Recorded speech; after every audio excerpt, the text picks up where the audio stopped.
Hello అండి, అందరూ ఎలా ఉన్నారు? బాగున్నారా? మేము బాగున్నాం. ఇవాళ రెసిపీ వచ్చేసి అటుకులతో పులిహోర అండి. దీనికోసం ఒక కప్పు అటుకులు తీసుకున్నాను. ఈ అటుకుల్లో ఉన్న వడ్లు పొట్టు మొత్తం పోటాకి 2-3 సార్లు కడిగి పక్కన పెట్టేసుకోవాలి. పొయ్యి మీద బాండీ పెట్టుకొని 2-3 స్పూన్లు ఆయిల్ వేసుకొని ఒక గుప్పెడన్ని జీడిపప్పు, ఒక గుప్పెడన్ని పల్లీపప్పు వేసుకొని ఫ్రై అవనివ్వాలండి. ఫ్రై అయిన వాటిని తీసి పక్కన పెట్టేసేసుకుని అదే ఆయిల్లో పోపు దినుసులు, ఒక పచ్చిమిరపకాయ, 2 రెమ్మల కరివేపాకు, ఒక ఉల్లిపాయ సన్నగా కట్ చేసుకుని వేసుకోవాలి.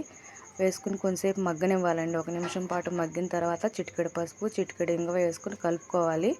కలిపేసుకుని ఒక క్యారెట్ తురుముకోవాలండి. తురుముకున్న మిశ్రమాన్ని కూడా ఈ పోపులో వేసుకుని మగ్గనివ్వాలి. ఈ క్యారెట్ మగ్గిన తర్వాత ఒక స్పూన్ సాల్ట్ వేసుకోవాలి. సాల్ట్ వేసుకుని కలుపుకున్న తర్వాత నానబెట్టి పక్కన పెట్టుకున్న అటుకులను కూడా ఈ మిశ్రమంలో వేసి కలిపేసుకోవాలండి. కలిపేసుకున్న తర్వాత వాటర్ ఏమి వేయకుండా మూత పెట్టేసుకుని స్టవ్ సిమ్లో పెట్టుకొని కొంచెంసేపు ఒక 2 నిమిషాల పాటు మగ్గనివ్వాలి. మగ్గిన తర్వాత ఒక గుప్పెడంతా కొత్తిమీర, ఫ్రై చేసి పెట్టుకున్న జీడిపప్పు, పల్లీపప్పు కూడా వేసుకుని కలిపేసుకోవాలండి.